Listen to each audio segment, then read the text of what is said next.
Hello and welcome to another bone-tingling episode of the Will It Send Me to Hell podcast, the best podcast to listen to in the dark.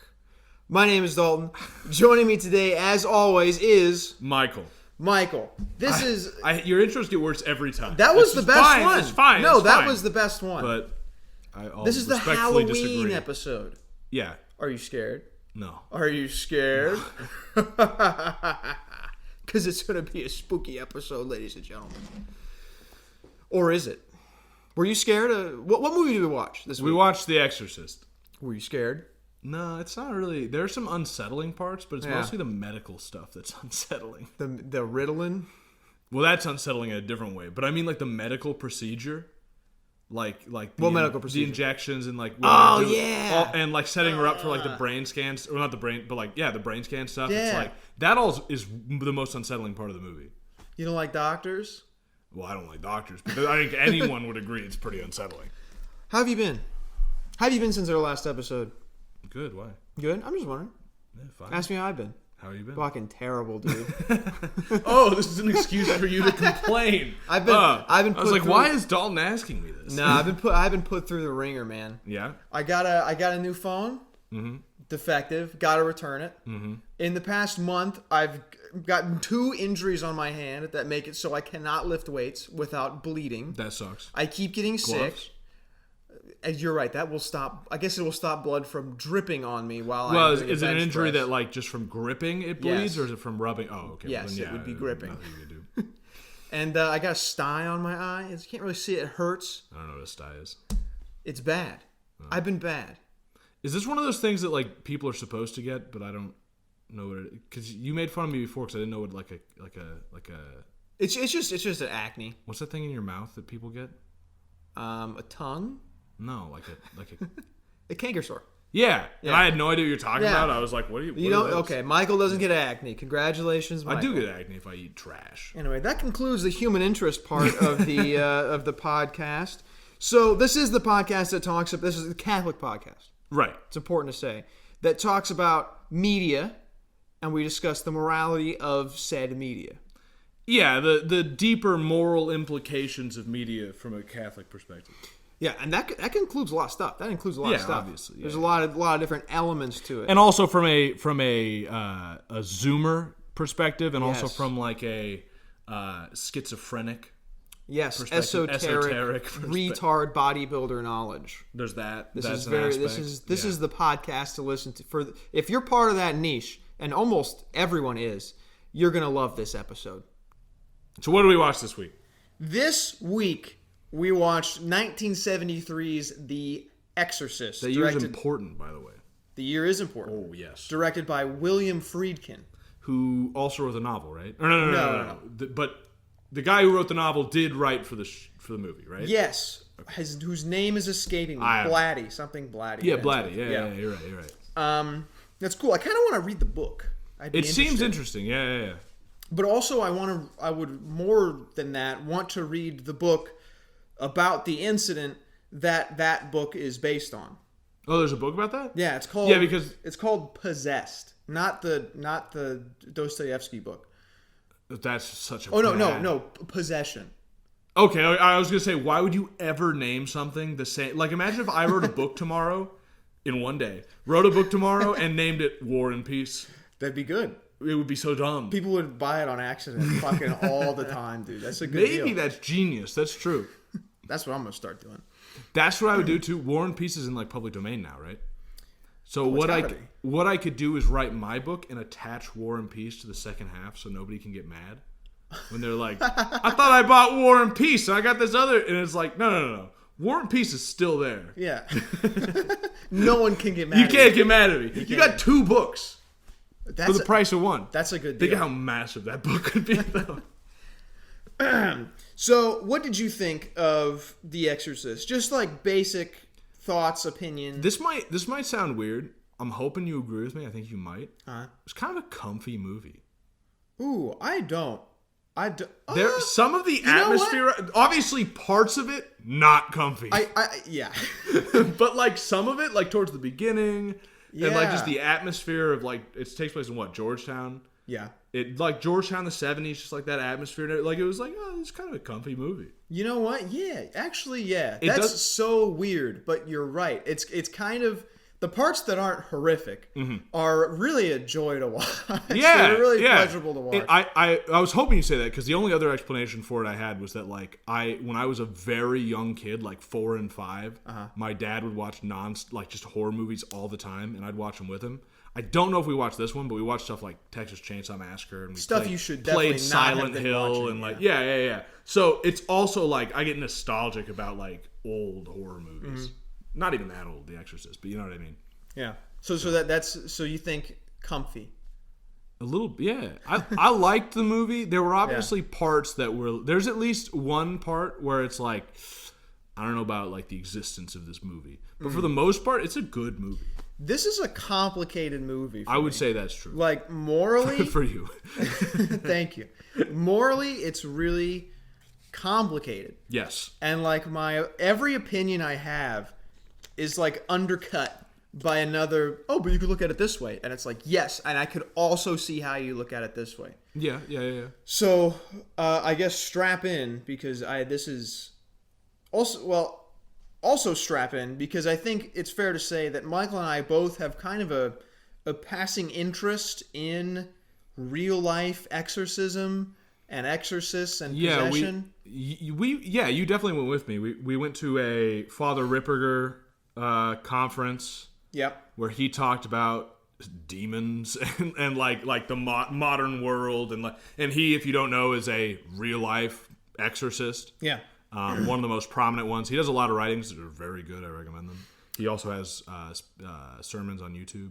And I just recently watched on Sensus Fidelium, the YouTube channel. You can find, which I think got taken down, but is now back. Oh, okay. Yeah. Cool. Yeah. So I guess we'll be talking a lot about stuff that Father Ripperger says, just in terms of like how possession and stuff works. Yeah. Also, we've both read what is it, Father Amorth? Father Amorth's. His book called "An Exorcist Tells His Story."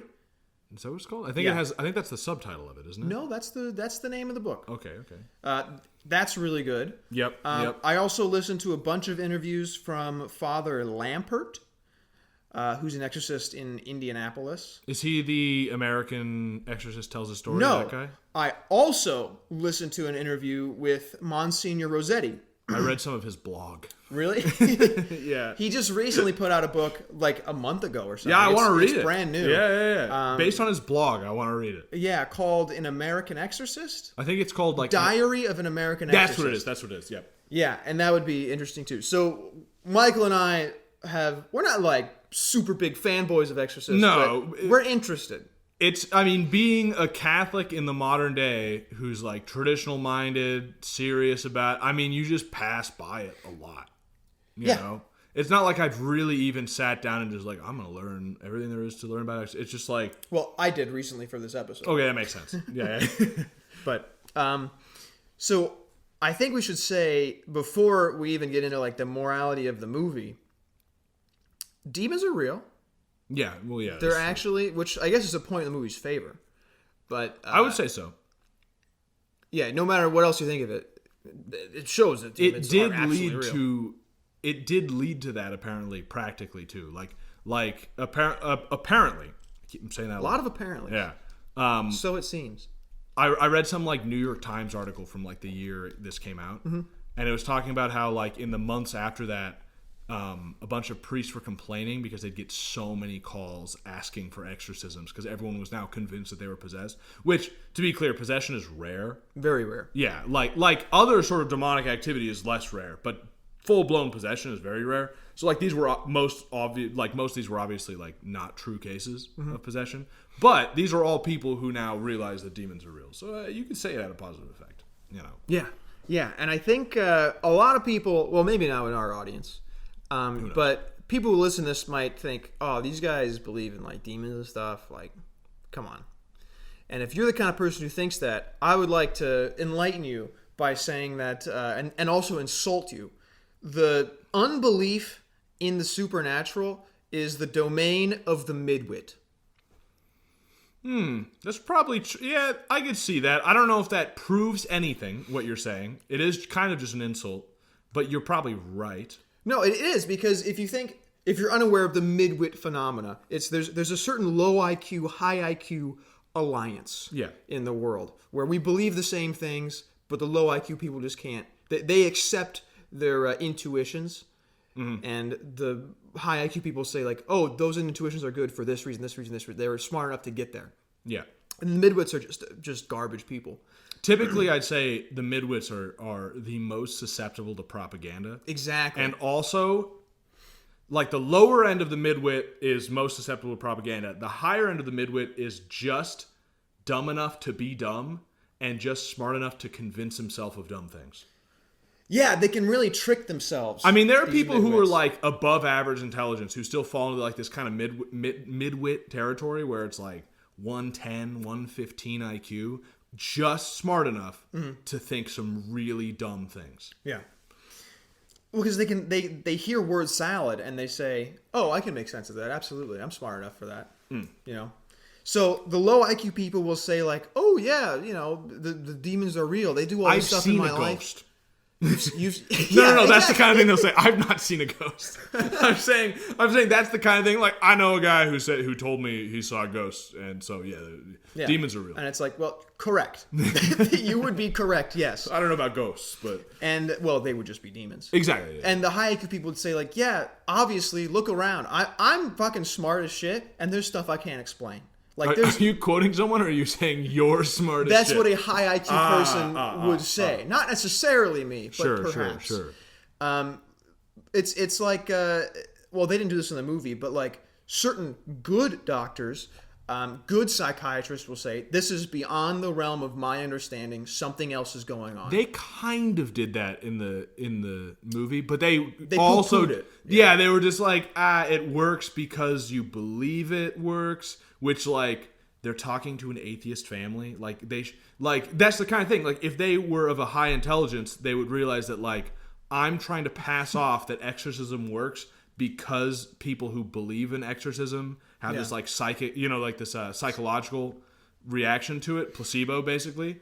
And yet I know that these people are atheists. Like you have to be, if you were really dumb, that doesn't pass the sniff test, you know? And if you're really smart, it doesn't make any sense. So, like, the doctor in the movie is a good example of the midwit. Just smart enough to convince himself of something that doesn't make any sense. Yeah, exactly. So, in conclusion, this is a long ad hominem. Sure. Yeah, that's what it is. Yeah. This doesn't prove anything. If you don't believe in demons, you're just smart enough to download this podcast, but not as smart as me. Wow. Okay. All right. That's what I'm saying.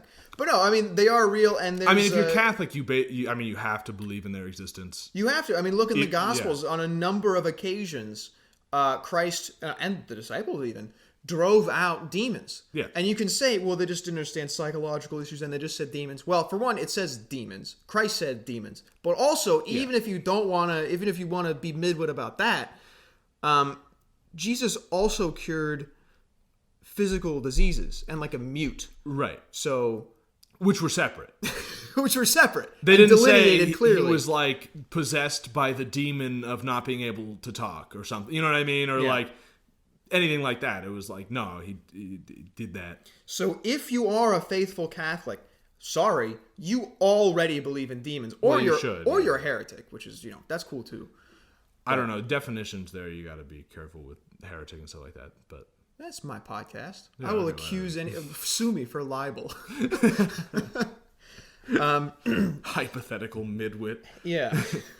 So when Father Karras is like, oh, we don't really believe in that, he's actually wrong. He is wrong, but you also have to remember this is the 70s, which is probably the most likely time that some priest would say that. Especially a Jesuit. And that's, unfortunately, the Jesuits it's one of those situations where they talk about, like, what is it?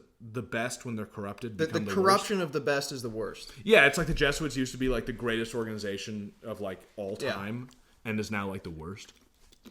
Now we got Father James Martin. I double-checked. Jesuit. No, I could. Yeah, SJ. Yeah, I knew that. Yeah. So yeah. Oh, I knew that. Yeah. Well, no, because no one ever says Father James Martin. They always say Father James Martin S.J. And then I just realized, like, oh yeah, S.J. I wanted to look it up to make sure I was sure. Like, he's a Jesuit, right? Yeah, he's a heretic. Yeah. So yeah, that would be a Jesuit. I'm sure they're good Jesuits, but I haven't really seen any in the past, like, 100 years. Yeah.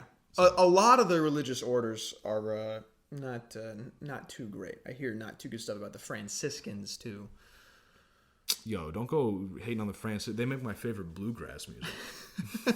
That's a Dominican. Oh, those are the Dominican. Never mind. That would be a Never Dominican. mind. You're right. The hillbilly Thomists. Yeah. Do you want to talk about the actual movie now? Wow, you were going off, dude. So I got opinions, man. Demons are real is basically, and that's Catholic teaching. And this movie maybe accurately portrays that some people don't believe in that. But it is completely accurate. Even I'm sure. Well, now it's a little bit different, but I'm sure, especially in that time, that is exactly what a Jesuit priest would say, or any priest. A Jesuit priest who, by the way, thinking about the timeline, is either a silent generation or a boomer. Oh, I see. You got generational stuff you want to talk about. A little bit. I looked into the main character, Chris, I think, is silent generation, and so her kid is a boomer. Yeah. But yeah, I looked into it a little bit because I was curious if she was a boomer, just so I could like hate on boomers a little more. All right. So morality. On just basic will it send you to hell. We're talking, basic stuff. Yeah. Yeah. So like violence, sex. If you're in anti-language. See, you say that like it's a jokey sort of thing, but first of all, the Lord's name is used in vain a ridiculously bad amount of times in this movie. Yeah. Like Chris, one of the main characters. Yeah. Well, she's an atheist, and in the context of the movie, it almost makes sense. But she does use the Lord's name in vain. Yeah. A lot. Mixed in with some like GDs and like Judas Priest, she says at one point. But the main one is like Lord's name in vain a lot. Yeah, I don't like that. I'm way more offended by that than fuck. Oh yeah, obviously, because we don't say one and we say the other. You know? Yeah. So just on that level, don't. Also, there's talking language. Pretty much, if you're squeamish about language, don't watch this. Yeah, they say some nasty stuff. That's the funny thing though, is like a lot of this movie really was. I could see it being extremely upsetting in the 70s, but so much of it, not all of it, but so much of it now is like. Yeah, I mean, I've seen worse, you know? Yeah, I see worse every fucking day on Yeah, that's what I'm saying, yeah. It's like, whatever. Some of it was pretty bad. The worst, I'd say, is obviously the crucifix scene. Yeah, for sure, Which is the one part of the movie where it's like, I don't know if this movie should exist. Yeah. That's like the one part of the movie where it's like, that is probably just too far. Yeah. Yeah. And also a demon wouldn't do that. No, I don't think. Yeah, so it's not even. You can't even claim realism. I don't think that would. Yeah, we can talk about some realism stuff later. Yeah, sure. But so like violence and stuff. I mean, it's a horror movie. It's got upsetting scenes. And that's the other thing is like violence is another situation where it's like I've seen much worse. I'm really just thinking of that scene. The crucifix scene. Yeah, but even like talking about violence or like something that's gonna like make you uncomfortable. The worst was the medical stuff. Which did make me a little uncomfortable. But, like, I've seen so much worse. Yeah. I've watched a lot of horror movies when I was a kid, and then I've watched a few, like... Because I like the genre because it's usually nice good and evil stories. Yeah. You know, very clear good and evil. The Catholics are always, like, the last-ditch solution that works. Yeah. You know, like, I like horror movies. But, yeah, I've definitely seen worse than this as far as violence goes. But if you don't watch a lot of horror movies, then, like, yeah. It could be bad. And sexuality, other than the crucifix scene, and nothing's really shown. There's nothing shown. Yeah. There's no nudity. Yeah. Basic level, nothing I would really say no to, but careful. I'd say it's I'd be much harsher on that. And I would point out, actually, this is the first episode where I looked up the, the USCCB. Yeah. Because they used to do film reviews like a parental guideline. Oh, that's great. Rating system. They used to do that. They don't anymore, but there are some websites that still kind of do it. That's what we're doing. Basically, yeah. Except much more in depth. But sometimes they'd give like a little short review talking about it. But with The Exorcist, so normally their rating is they have like kids ratings and then they have like adult ratings, which is like A1, A2, A3, and then they have some rating where like no one should watch this ever. And A1 to 3, like 1 is like only adults should watch it, but it's not that bad. And A3 is like only adults should watch it, and really not that many adults should watch it. The Exorcist, A4. Is that the one where no one should see it? No. They made like a new category, I think. Oh. I saw A4 and I was like, what is A4? I thought they only went to A3. And then I looked up their like guidelines and I did not find an A4. So like A4 is apparently like only adults should watch it. Some adults should watch it, but basically no one. That was their view. At least that's what it seemed. I didn't read like their justification because I couldn't find it. But because it's probably in some old newspaper somewhere or something. Yeah. But yeah, so they said their view, which they can be wrong. It's not like it's not like literally the bishops putting this out. They all got together and and watched the movie. Yeah. But still, I think it's somewhat reasonable, which is like you should extreme caution.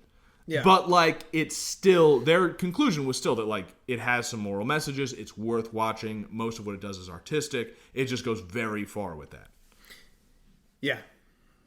Yeah. So, yeah, gosh, where do I even start with this? So I think what would be good is, I said it before, it's really nice to see a story with unambiguous evil. Mm-hmm. Like we don't sympathize with the fucking demon. Right. It is just absolutely bad. Right. And the solution was the church. Yeah. So just at the very the premise of it is good. Yeah. I mean, I agree for sure. Yeah, it's very good. A little bonus point: doctors are shown as stupid bitches. Oh, I love the portrayal of doctors in this movie. They're just fucking limp dick idiots. I mean, I don't want to interrupt you. They put her on Ritalin because she's doing some weird stuff.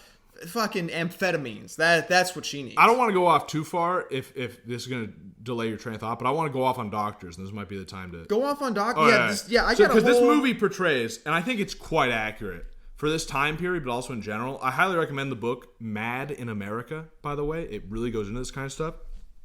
Right from the beginning, they have zero proof that they know what is going on with this woman, with this girl. And they immediately prescribe medication. And they just say as if they know, oh yeah, there's something chemical happening in her brain. And like, we have no proof of that whatsoever. No evidence even. No evidence at all, except symptoms that we say might be caused by that. So we're going to prescribe drugs. And then later... Mind-altering drugs to a 12-year-old girl. Yeah, developing brain... it shouldn't be used by like anyone, but certainly a small girl. Cavalier about it. And then later they're like, yeah, we're gonna check to see if they're not working, so we're gonna check to see if like there's something going on with her brain, and they find nothing. And it's like that is the way it is. And the reason I bring up Mad in America, they talk about how with most diseases, because this isn't psychology anymore, where like you can be kind of loose about stuff. They treat it like medicine, right? Where like they treat it like a disease. You have a chemical imbalance in your brain, right? With most diseases, you would say, oh, you have symptoms, like you're coughing up blood. Now we're gonna now scan, do a lung scan or a sample or something to see if you have lung cancer. And like, oh, I see a cancer cell in your lungs. You have cancer. That all makes sense. Yeah, but the equivalent with mental illness is they say, oh, you're coughing up blood. You have cancer. I'm going to treat you for cancer now. Yeah, it's like, doc, aren't you going to check to see if I have cancer? What? No. Take these drugs. Yeah. Like, there's a line in the movie that was like, if she takes her drugs, she'll be fine. Again, this is a point in the movie where they have no idea what's wrong with her. Just if she takes her drugs, she'll be fine. And then mom asked, like, shouldn't she go to a psychiatrist? Which, by the way, psychiatrists prescribe drugs is not much better. But, like, shouldn't she go to a psychiatrist? He's like, no. We should do this first. Like, we should do the thing that has long-term bad side effects before the thing that doesn't. Yeah, no, hold on. I want the insurance money. Not some other fucking guy. No, not some other guy who's just going to prescribe her drugs anyway because this is a psychiatrist. Yeah. I'm Mr. Big Brain Thick Tie. I know what's going on. So like doctors are just, and that's just how it is. We just prescribe.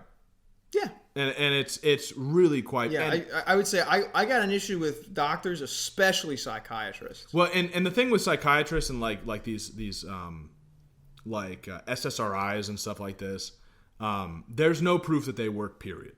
Like, period. Like we say it's like, oh, it's a chemical imbalance in the brain. We have never proven that. But there is proof they're addictive. They're addictive. They have permanent effects on people. They cause people to commit suicide. I know multiple people who've been put on those, and they said like, "Oh, they made me way worse. I had to quit them, and that was really hard." I know. I can name people. I know they very often work worse than placebo or the same. So yeah, I mean, yeah, worse is pretty. But yeah, when you consider side effects, just a fun thing to do on your spare time. Maybe look up some famous shooters, or maybe some famous suicides. You know. Just look up maybe what else they were on. Well, and there are things that work way better. Mad in America mentions that too, where like literally just sending these people into a nice environment in the woods is like more effective. Or there are these foreign countries that before didn't have these drugs and so would use methods like that. Yeah. And as these drugs have been introduced into their countries, their rate of recovering from schizophrenia goes down. Oh, of course. Yeah. So it's just stuff like that. Finland, where they don't do that, like there's a part of Finland where they do like a more like older style, like trying to like psychology and like putting them in a nice environment and stuff, has way better results than like anywhere else where they do drugs. So it's just another like it doesn't work, but like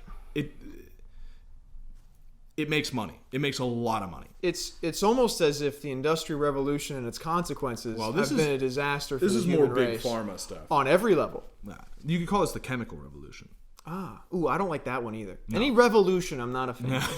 Keep it the fucking same. As a Catholic, pretty anti-revolution. Anti or counter-revolution? Cool. Yeah, those are cool. But what I was going to say is we have no proof that like the chemical... Christ was a counter-revolution. Yeah, I suppose that's true. Think about that one. But the chemical imbalance in your brain, we have no proof that that's true. Yeah. We've never proven that. It's just the fact that like, oh, we give this drug that we think lowers serotonin intake in the brain, and we can somewhat show that. So, and that seems to literally 50% of the time make things better. So we then like extrapolate that back and say your problem must have been low, or like your serotonin intake. So now when we see someone with the same symptoms as you, we say, oh, I've seen this before. You have a serotonin problem. Have we proven that ever? No. Yeah, well, you know. That would be hard, and they're making money already. But yeah, this film really accurately. I just love that. I should have written down what the line was exactly, but just take your pills and you'll be fine. Like, just have her take her pills and she'll be fine. Get out of here. We have no idea what's going on. Yeah. Take your pills and you'll be fine. So I like toward the end it gets a little cartoony, but the possession. Like I said before, been reading a lot about possession. I'm interested in this topic. And up until the end, where it really gets off the rails, the very accurate portrayal of possession. You think? Yeah. No, until the end. Even with she's like a fucking crazy demon girl. Even with like the crazy vomiting and stuff. Yeah. Okay. Yeah. So it starts out with a Ouija board. That is so accurate. I was amazed. Actually, have you seen this movie before? The Exorcist? Yeah, we watched it for this. I saw it once years ago. Okay, I had never seen it. Yeah. So when I saw the Ouija board, I was like, no way. They actually went there. That's what did it. How people get demonic stuff going on in their houses. Yeah. I think I've said it before in the show, but if a way demons, it seems to me, just compiling all my knowledge, how demons like to enter, or how they can enter any way they want. They can do whatever they want as long as God permits it. I'll get into that in a second. But a way that demons like to enter your life is you act like something's there that isn't. That's like inviting something in. That makes a lot of sense. Yeah. I never thought about it that way. It's almost like if you worship an idol, that idol might not have a demon in it, but once you start worshiping it, maybe it will. It makes me think of other examples like tulpas. Yeah, tulpas, exactly. Which is when you imagine something so much that it becomes real. Yeah, you basically create a split personality inside your head. Yeah, people do that because they're that lonely. Yeah, as an adult, you make an imaginary friend. Not so imaginary anymore. Right. So that would be accurate. DMT as well.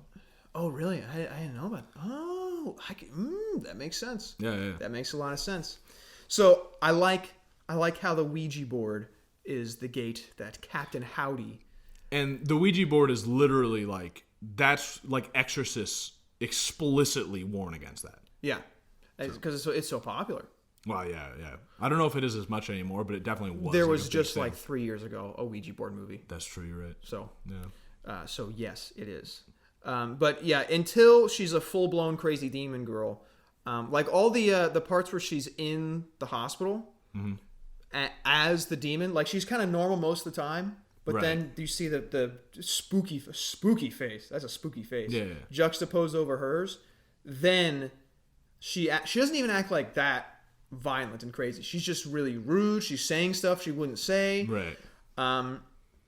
Later in the movie, she has unknown knowledge, which is what exorcists look for to see if someone is possessed. If they know, if you ask like, there's I think we've talked about this before. But Father Amorth asks an 11-year-old boy, like, what's hell like? and he knew. He's like, people are just folded in on themselves for all eternity in regret and loneliness. And he's like, wow, that's pretty crazy. So, also stuff like speaking in languages that they don't know. These are the kind of things that exorcists look for. And it's cool to see that in the movie. Like, that's textbook demon. Also, strength that they shouldn't have. Yeah. A 12-year-old girl throwing a guy, or they can't move somebody, like someone weighs way too much. Yeah. Stuff like that. There's more stuff that they look for demons, but it was very accurate. It's also, here's a big inaccuracy, but it's right early in the movie, where the demon's not always present. Well, always like present, but not always in control. Right. They kind of pop in and out. Yeah. Demons don't like to be found out because they like possessing someone, and if they get found out, they might get exorcised. Yeah, that makes sense. So in the beginning, really accurate, and I like that a lot. In terms of morality, it does get too crazy at the end. Demons wouldn't really do that, but I like that the Catholic Church comes in to save the day. Right. What do you think of Father Marin? I mean, he's kind of just like the best character morally. For sure. You know? Obviously. Yeah. He's got to be my favorite. Yeah. And so, what I think I most like morality-wise about the movie, it might not even be morality, but the most beautiful thing that's send you to heaven with this movie is just that one, like, 5-second shot of Father Marin praying the rosary before he goes up. Yeah, that was a really good scene. I love that. Just that one shot, and this isn't like a real emotional movie, really, but the first time I watched this, I was tearing up. Just that one shot, I was like, that is so beautiful. It was a very, like, real, like it wasn't, you weren't seeing what you're normally seeing in these kind of movies, which is, like, Father Karras and, like, doubting. And it wasn't like the pompous or like the overconfident, which he can be, which Father Marin is in other parts, where he's just like the old fashioned, like let's get out of business. It was just like a very intimate look at someone who does have faith. Yeah, and which you don't see very often. Yeah, you really don't. So like since watching that, when I pray the rosary, I try and like get like intense, like just he's there, he's praying for a very specific purpose. Right. He's asking for Our Lady's intention. He's an old guy. He said, like, the last one almost killed me. Right. I'm about to go do this again. That's another thing. I don't know if you have it written down or anything, but they talked about when he did a exorcism before in Africa that it took years. Months. He said months. Oh, it was in months? Okay, yeah. All right. Months. Still, that is a real thing that people don't know about. It is not like you just walk in, do the exorcism, it's over. Yeah. Like, it can take months, and it can take years. Yeah, absolutely. And that's maybe just because of the nature of this movie, like how it plays out, they only really do one exorcism. So exorcism's kind of the name of the ritual and also the process. Right. So, like, an exorcism is a ritual that would take, like, 10 minutes to an hour, depending on what you're doing. It could take in longer, the exorcism. I don't know. Yeah. It's a ritual. But also you could say that the whole thing is an exorcism. Right, with the definition of exorcism in that way being the casting out of a demon. So the months-long process of casting out a demon is an exorcism. Yeah. I think other movies are like The Rite, I think, is one big climactic exorcism. Well, and this one's kind of like that. I mean, it's kind of like one big climactic exorcism split into like it's the same day. You know what I mean? Well, but at the end of the first time I did it, they said, all right, we'll do it again tomorrow. Right. So... yeah, you could kind of blink and you miss it and think that exorcism is not what it is, which isn't necessarily going to send you to heaven or hell. No. But yeah, I really like his faith, and overall, I think it's pretty easy to say it would send you to heaven, except for a few things. Mm-hmm. Except for a few things in this movie, which is you could be nihilistic. Did the Catholic Church really win? Right. Because the exorcism wasn't done, for one, but the demon killed Father Merrin. Right. Which can happen. Can happen. I'll get more into that in a second. I mean, he basically had a heart attack or something. You know what I mean? Like, he had pre-existing health conditions, so like, yeah, that could. Oh yeah, he's old that as could shit. Obviously happen. Yeah. But, like, did the Catholic Church save the day? Because the demon only left the girl because Father Karras said, take me. Yeah, basically killed himself. Or did he? Well... So the end is so... it's so complicated. Because there's a lot of different ways you can look at it. How I see it as an optimist in movies. Okay. It seems to me that Father Karras... you could say killed himself, or just tried. He saw that he was going to kill the girl. You said there was that moment. He turns to the girl. He's got his hands. That's what it looks like to me. And instead, he jumps out the window. He says, "Is my killing? Might not. Girl doesn't die. That seems good." So instead of letting the demon win and kill a girl, he sacrifices himself, and then of course he gets. He does a little confession at the end, which is great. That's good. You love to see it. That's like a miracle that other priest was there at that same time. Right. I wish it dwelt more on that, because that is that would. I'm sorry, I'm talking about nihilism right now. So you could look at that as the demon totally won. 2 priests dead. Mm-hmm. Great, win. Instead of one girl who's not even a believer, I'd rather kill 2 priests. You know what I mean? The only problem is those 2 priests would go to heaven. But you could look at it. Debatable. Father Karras killed himself and allowed a demon to go into him. But do you not believe in confession? True. He had a good confession at the end. True. I'll go more into what I have to say about that later. But you're right. Yeah, he did. If he had a good confession right at the end, then yeah, he went to heaven. Obviously. Yeah, or purgatory at the heaven. Now, the end goal being heaven. Yeah, exactly. Sure. So that, but. I don't know. I could see the interpretation of that being nihilistic. The demon kind of won in the end. Also, I could see this movie being pro-divorce, oddly. How so? Well, so Chris is going through, she's a single mother. As a result of divorce. Right. Another thing that causes demons. Yeah. Okay. Point for heaven. Exactly. It's a complicated movie. The fact that this family who got possessed by a demon is an atheist single mom family with a like only child is that sounds right. Well, except that what would the devil have to gain by harassing atheists? He's already won there. True. But then you have to think of why God would allow it to happen. It's complicated. Yeah.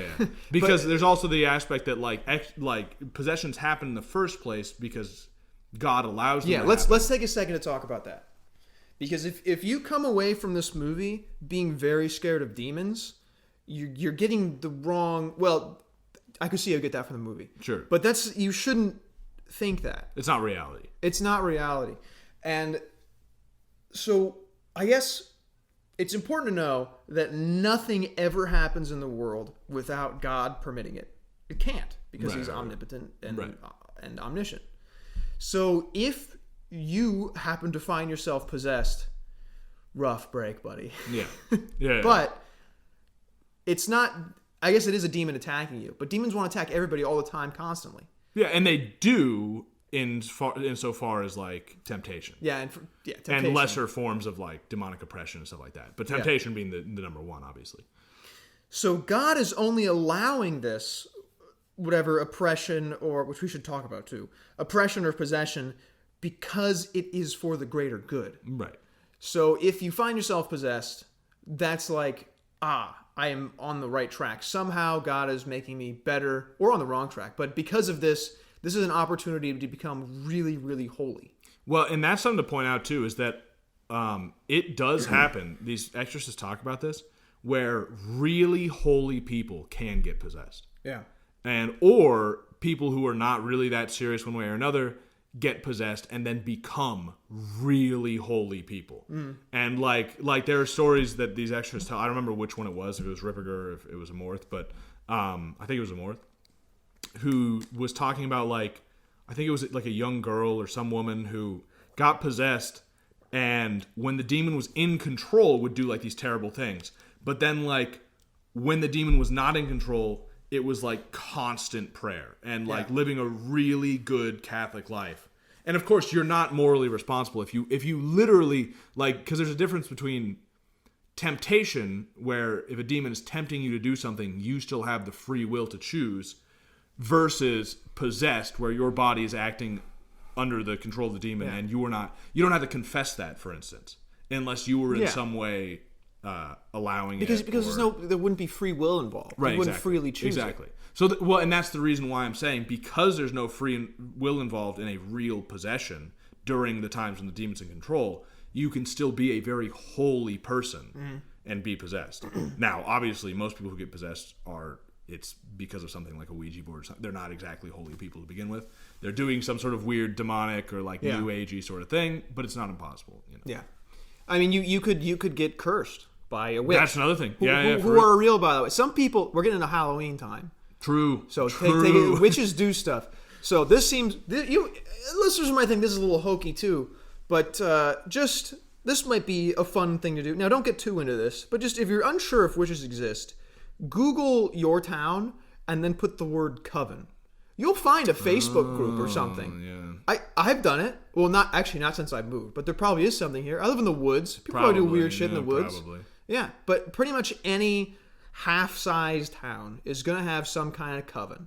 And do you think they just get together and make jokes? Haha, I'm a witch? No. I'd like to say the answer is yes. I wish. Like they do, but I know that they do not. I mean, maybe some of them do. No, they actually do shit. Yeah, they try to like do spells and curses and hexes and stuff, fully thinking that they're real.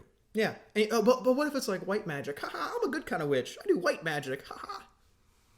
Yeah, I mean, the Bible doesn't have exactly nice things to say about that. I know a girl we went to high school with who, last time I talked to her, I was like, hey, what's going on? She's like, I'm kind of getting into white magic type thing. I said, like, you probably shouldn't do that. She said, nah, this is what the good witches do. Like, it's so I'm gonna stop talking. It is so common. It really is. I mean, it's a new age sort of offshoot. You know what I mean? Yeah. Do you know the history behind like Wicca? Which is like I don't. what it's called. That's like the religion. The basic history of it is complicated, but like, was it relate to a snake in a garden? But no, it's some made up shit where they believe that like, basically they're saying, oh yeah, we're practicing what is like the old folk religion of Europe, even though it was made up by some guy like a couple hundred years ago. That's basic, cool. Yeah. That reminds me of the Protestants. Wow. Anyway. I don't know if that quite applies, even though I love to dunk on some Protestants. This is real. I got you. Oh, okay. I got you. This is what even though really was. I see. I love you, Protestant listeners. Yeah, read the Didache. Yeah. Didache? I don't know. Didache. It's Didache. Read the Didache. I sound stupid now. What was I going to say about... I don't know. Keep going. Oh, I forgot what I was talking about witches. We got... Oh, yeah. They're real. They're real. That was the point. Yeah, but that was... Oh, and they can curse you. So that's important to know. You can get possessed by something like that. Yeah. Or oppressed. But only if God still allows it. I mean, someone might have Yeah. tried to curse me, but like God said, nah, Either he's not ready, or like, nah, he doesn't deserve this one. Well, for and some reason, God, for my own good, said, let's not have this guy be possessed. Well, but it's worth saying too. It's worth saying you should take protection against that. Uh-huh. And for instance, this is especially common priests in Africa, like where you can get cursed by somebody. It's more common. For sure. And not just Africa, but a lot of the third world. But I know Africa in particular, they will make the sign of the cross before literally eating or drinking anything. I mean, that's what I do. It's a good habit to be into. But like, you say grace before you eat a meal, and you at the very least cross yourself before you drink anything. Because, and they say, like in Africa, you have to do that because you will get cursed. That's rough. Yeah. It was, there was some story. Again, it might have been, I think this time it might have been Father Ripperger. It could have been Father Wolf, who's not an exorcist, but just was talking about it. Yeah. And he crossed with himself. Veritas Caritas, we should say. Oh, Father Wolf? Yeah, well, you're not supposed to actually say what his name is if you say which. I didn't. Don't worry about that. But you misheard. I think it doesn't matter. Doesn't matter. But he was like making the sign of the cross before he drank something. He was with an African priest, and the African priest was like, "Oh, you have to do that here too." Cool. So yeah, that's another way it can happen. Yeah. So I kind of forgot what I was talking about, but I'm glad we talked about that. Well, I guess another thing to point out with that is that there are two options when it comes to like witchcraft and stuff like that. One is that it's completely fake and they're just wasting their time, but doing something that could be demonic. And second, that it works. Yeah. And it is kind of a case by case basis which one of those it is. You know, like if it works, it's demonic. To be clear, there's not some other magic for. I mean, I've said before, ain't nobody know how the world works, but still, it's like that's demonic. There is no doubt. Yeah, but even if it's not, they're still doing something wrong and bad. And they're doing it in the form. It's not like they're saying, maybe some of them do, but it's not like they're saying like, this is just like esoteric science, my man. We just don't know how this works yet. No, they're like, yeah, I'm a witch, and I'm doing magic. It's like, okay, you're on the bad team here. Like you're on the wrong side. So watch out for that. Yeah, watch out. Because it's real. This movie lends itself to a lot of interesting tangents. It really does. So the divorce thing and why I think this might be bad. So probably not for people watching now would this be such a big deal. Okay. But there is there's kind of an undercurrent of the whole divorce thing. So just I don't know how recently it was, but Chris which is a boy's name, by the way. Yeah. Chris divorced her husband, who's like in Africa or like Europe or something. He's gone. He's not there. Right. And Europe, there's he's in Rome. Right. And there's a line about that the doctor says about maybe she's depressed because isn't there like a divorce or something? Didn't you just which is the most reasonable thing he says in the entire movie. Yeah, and and Chris says like, nah, that's not it. That's not it. So I think what you could take away and what possibly viewers in the 70s took away is that divorce is actually perfectly fine for kids. Brush that under the rug just like the doctor or just like Chris did. Yeah. Well, I'm not finished. Oh, okay. Divorce is actually fine for kids because you can see the girl, Reagan, another boy's name. The president's name. A medium actually, okay president's name. Governor at the time. Governor. I see where we are politically, Chris. So Reagan was just as happy as can be before. I mean, she was like a model daughter, except for the Ouija board thing. I mean, she's a little naive, but pretty much, happy-go-lucky kid. Keep talking. I gotta check something. But then Michael's checking his crypto right now. No, Ronald Reagan. But he's looking at these Google images. Ronald Reagan just scrolling through. What does he look like? So she's a great kid, but she can't be. Or sorry, I want to say this specifically. So what viewers might have taken away is if your kid is acting weird after a divorce, it's not because she's depressed and because of the divorce. It's just a demon. It would just be the demon. Divorce is actually fine. It's just the demon's bad. Right. If there wasn't a demon, there'd be no problem. Yeah, and then at the end, there seems to be no problem. I will say real quick, you could take it the other way, and there's an esoteric way in which you could take it the other way. Our 1970s audience is very esoteric. Well, it would be on their mind, maybe. Okay. Especially if they lived in California. Ooh, you got something. Ooh. Oh, I know what you're talking about. So I'll let you talk about that. So, what do we have in this? Just real quick. Okay, yeah. It sounded like you said I'll let you talk about that in just a minute. I will in just a minute because I want to finish my thing. Oh yeah, keep going. You'll have your. It's fine. We got to thank the sponsors in just a minute, pal. Well, this was really short, just about divorce. Oh, really short. Tell me. Yeah. So it could be that this could be. What do we have in this movie? We have a daughter of divorced parents who gets possessed by a demon. You could take that in some way as an anti-divorce thing because her name is Reagan, and 4 years prior to the making of the movie, at the time which the book was written, was when Ronald Reagan passed no-fault divorce in California, which you could in some way take Reagan, which is a very strange name, as a nod to Ronald Reagan, showing that what really caused the demon was no-fault divorce. Yeah. Bit of a stretch, but I like the idea. Well, yeah. That's one of the worst things that ever happened in America. Oh, for sure. Yeah. Oh, and that has to be on the mind because they keep mentioning how they want to go back to L.A. because that's where they're from. They're just renting a house in Georgetown. Interesting little point too. Yeah. So I think that would have definitely been on the mind. I wonder if it's more prominent in the book as well. Yeah. That's very interesting. Yeah. So there's the divorce thing, and another thing that is there any implication that anyone converts in this? No. Some people, I read online that some people try and say that when the priest gives the St. Joseph medal back to Chris, that's supposed to symbolize that maybe they'll convert. The closest I would say is that Reagan kisses the priest on the cheek. Yeah, when she sees to show that she is now super pro priest now. Yeah. Which is the only thing that might imply maybe Reagan will convert later. Maybe the detective.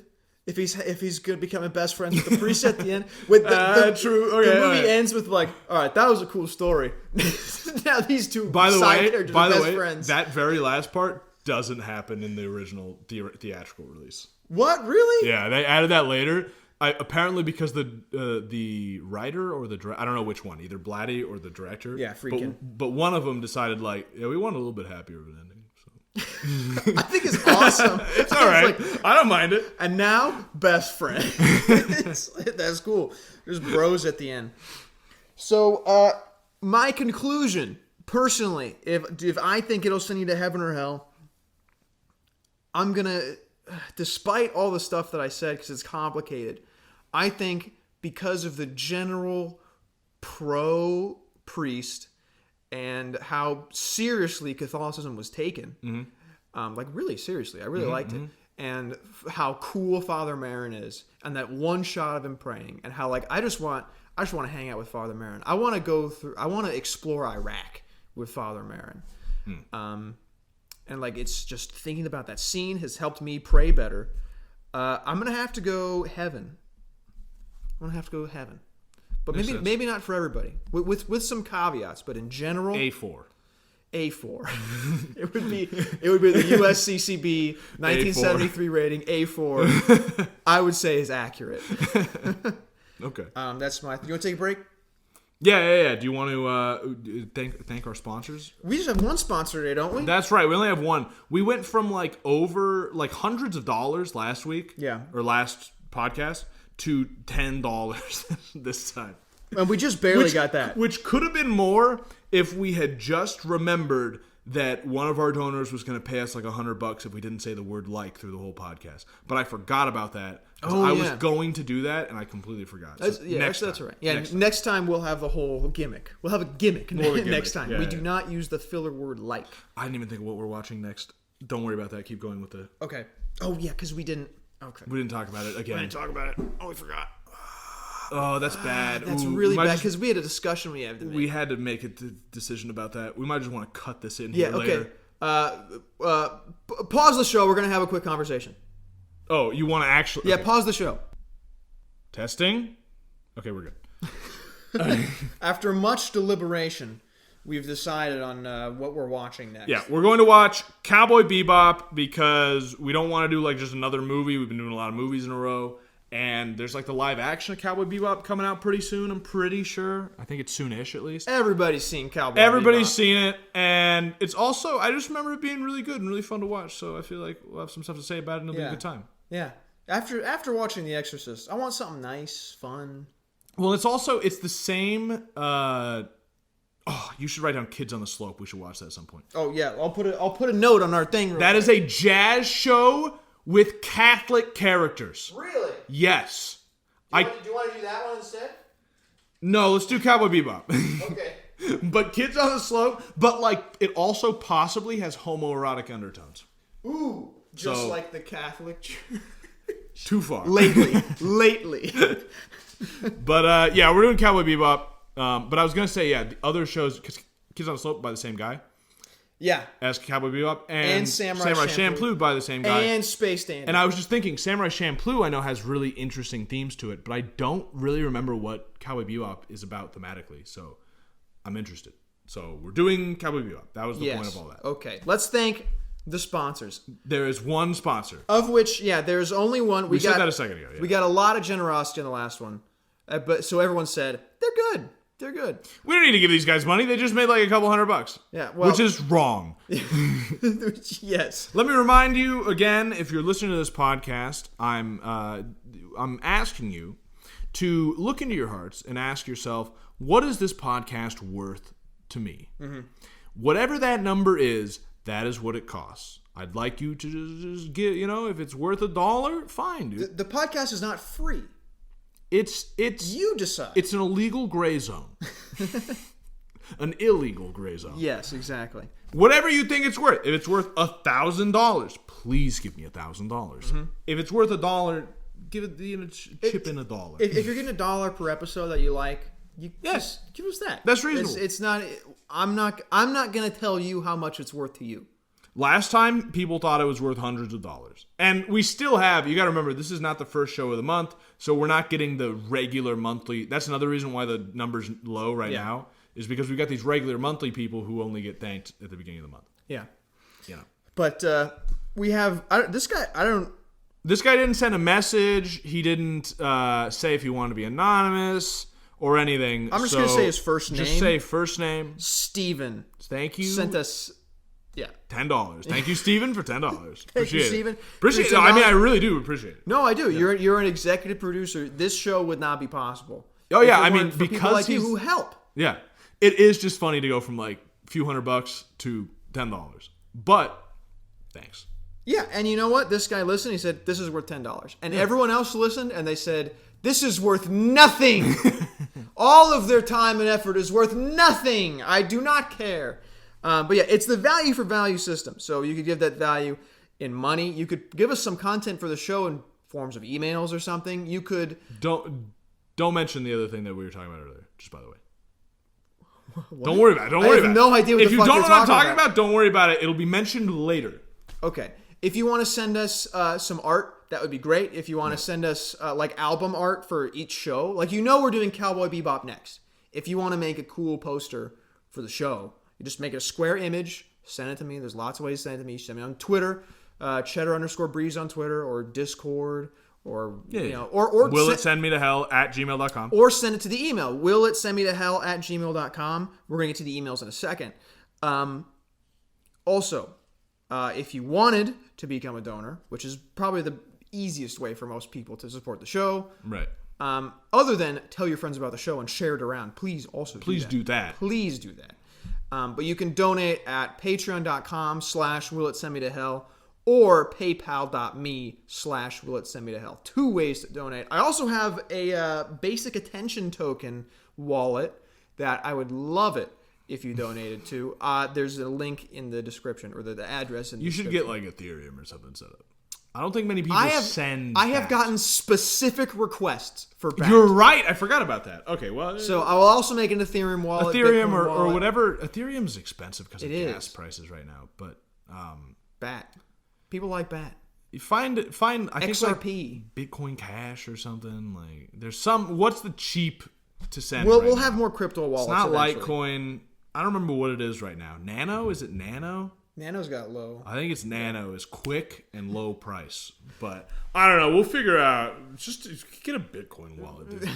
For now, we have a Bat wallet. There'll be more. Okay. And link in the description. Basic attention token. I'm a big fan. I use the Brave. Oh, it's great. Yeah. I like quadrupled my money on Bat. I was an early adopter of Bat. I'm sad that I had to sell to buy my house. You know. Yeah. Oh, I sold everything except Bitcoin, Ethereum, and Bat. I sold everything. I kept. I made good money off it. Yeah. But it's crazy that I was at my most broke when Bitcoin was at like 24,000. Why? And now it's at like 66 now or something. It's like, fuck. Yeah. Now I'm back in. So now I've like stabilized my budgeting and everything. And I am I going to invest in Bitcoin when it's at like $60,000? Yes. But am I going to feel good about it? Only a little bit. You know? Like, I want to feel really good. Yeah, I want to feel really, really good about it. I want that sale. I hope it crashes again so I can get in cheap. All right. Emails. Again, emails. willitsendmetohell@gmail.com. Ask us about anything. Tell us about anything. I'll pull them up too just in case you want me to read any. Yeah, so I love getting the emails. You can talk about the show we're going to talk about or the movie. You can talk about the church. You can talk about your relationship. You can literally ask anything. At some point, I'm going to start a relationship call-in show, so you can give me some practice. Yeah, literally fucking anything. I'd love to talk to you. Okay, we got one from Jammey. Hello, this is my sacrificial offering to the great leaders of the Will It Send Me to Hell podcast. While it is not good, I hope that it pleases you and puts me in your good graces, mighty podcast. I remember this. We're going to have to... He attached a song. We do not have the technical capacity to play a song at the moment. Yeah. Well, here, I guess... Did he make a song and send it to us? He apparently made a song. We did not prepare for this. Okay. And unless it's absolute dog shit, it'll be at the end of the show. Oh, yeah, good. Yeah. Right. So just listen at the very end. We'll put it at the end. That makes better. We'll tell you what we feel about it next time, I guess. Yeah. If it's garbage, you'll know we think that because it won't be at the end of the show. But even if that's the case, thank you for sending it. Yeah, that's really cool. That's really great. Yeah. I love the very idea that you did that. And you will get feedback. If it is garbage, I'll say, here, let's do this, fix a few things, and it'll be in the show. And I don't know what it is, though. I don't know if it's like, is it a theme song? Is it a jingle? Is it, you know what I mean? I was because there are unprepared for certain kind of songs that would actually be good for the show. You give us a jingle or something, that's cool. I would love that. But if it's just like a song, I really don't know. Yeah. I guess we'll find out. Yeah. That'd be cool. He just sent like All-Star. Yeah. He just, that's a cool song, bud. Thanks for sending it. We have a last email, only 2 emails this time, is from someone probably not named Julian. So... Okay. Doesn't really narrow it down. Oh, you're right. That is what it says. In terms of the population. Okay. Thanks, Julian, maybe. No, definitely not. Probably not. Probably not, Julian. So, dear both of you, I had a question regarding The Exorcist and in a more generic note, all demonic possession movies. Aren't these movies designed to mock religion as a whole and to promote a superficial spirituality focused on superstition and witchcraft? I believe in demons for myself. This guy's got demons. But I have always understood them as a more visceral and internal horror that rots humans and makes them become a shadow of themselves and push souls to damnation. Well, you're not wrong about that. But there's more to it. Not as some creatures that provoke spasmic reactions, screams, and levitating bodies. Thank you for doing what you do, and God bless you both. Thank you, Julian. God bless you, too. That's kind of what I was saying. The end of The Exorcist gets cartoony. That's not really how possession is. And you could almost take that as a Will It Send Me to Hell as like a mockery of the very idea of possession. I think it's a bit of a stretch, but I could see how some people might say like Ripperger thinks Exorcist movies they're ridiculous. Don't watch them. And he's an exorcist. He's a pretty prominent exorcist. However, Father Lampert says like, yeah, a lot of them are, not too far off. So, there's a difference of opinion between these exorcists. But, you could maybe see it as mocking, but it seems like a stretch to me. At least in The Exorcist itself. I would say it doesn't mock. Maybe other demonic possession movies, but I wouldn't say it mocks it because, first of all, the guy who wrote the book that then also did the writing for the movie was Catholic. Blatty. And I didn't know that. Oh yeah. Apparently, after World War II, he either converted or he got like more serious. Okay. Something like I didn't do a lot of research in his background, but yeah, apparently he was Catholic, and but I don't think the director was. So take that for what you will. But yeah, I don't think it's making fun of it in that way. I will say I think some things could be portrayed better. Certainly, I'll get into that. But and then with like it being just what you said about possession actually being like pushing souls to damnation and stuff. That's not really true. Like what you said, your view of it is because like we said, a possession can make someone a better person. If obviously God is allowing it to happen, you know. The only thing fundamentally that pushes someone to damnation is like themselves. Mm-hmm. You know, like you have free will. Like something that if you want to talk about something that pushes someone to damnation, you're talking like scandal or something. Yeah. You know, but ultimately you have free will, and possession is about taking away free will. So what happens during the possession, by its very nature, cannot send you to hell. Because you don't have free will at that time, you know. So I'd say you're a little off on that. You could despair. Oh yeah, you could fall into despair. You could use it as an excuse to do evil things, even when you are not being directly controlled. Yeah. You could enjoy and then like take a sick pleasure out of what's going on and like kind of lean into it if you want to use that kind of phrase. You know, there's one that Father Amorth mentions. Where he I don't remember how he met this person, but he was talking to somebody, probably to see if they're possessed. Right. And he says like, I'm about 99% sure you have a demon in you, like Satan, and we should probably get that fixed. And the guy says, Satan and I get along just fine, thanks. And he never saw him again. So this guy's like, he kind of made friends with the demon. And also like, I don't remember where I heard this one either. But people who get involved in the occult, they'll have demons in their lives. Like, right. People will literally try to summon demons. Yeah, exactly. Yeah. So I've heard of like older people who are really into that dying, and they say, I'm excited to spend an eternity with my friends, the demons. Mm. So demons, of course, God would permit anything they do in your life because they can't do anything without God allowing them to, because they're weak little bitches. It's all up to God. Right. But yeah, you could take it the wrong... It's like any trial. You could take it the wrong way, you know? Right. You could fail. You ultimately have free will, but because you have free will, that also means a lot of bad things can happen. Yeah. Yeah. It's... two thoughts I have. One is kind of a thought I had watching The Exorcist and listening to all his Exorcist stuff. Demons are kind of like rubes.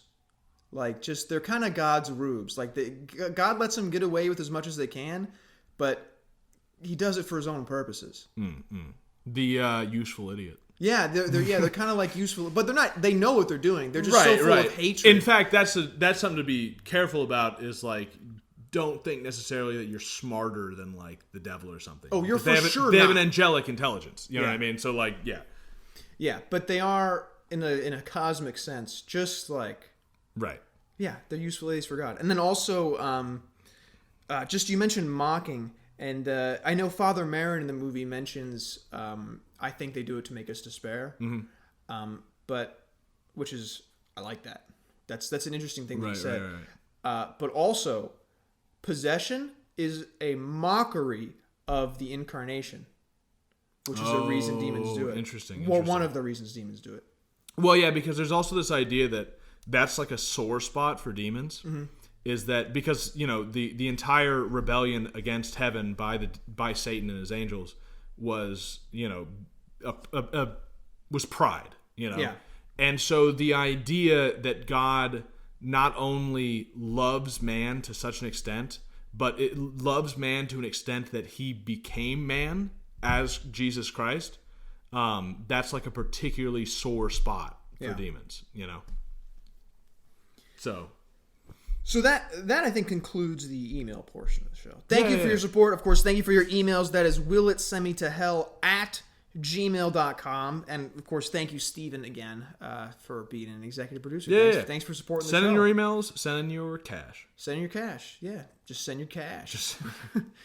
All right. Nobody knows what you mean when you. No one knows what I'm referencing. That is a reference to Bill Clinton.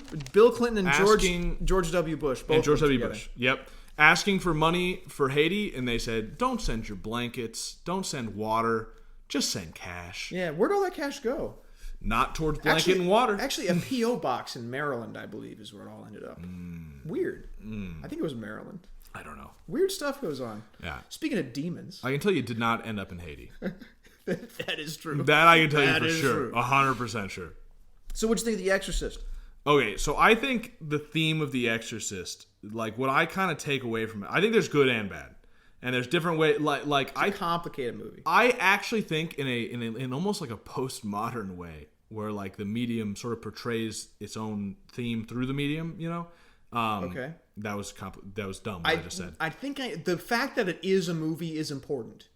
Well, what I was going to say is, I think it almost portrays a message that's like really bad, except it's not. You know what I mean? Okay. And I think that's important. But basically, I think the theme of this movie is that the world is ugly and sinful, and we can fight that through the church, but for the most part, to little avail.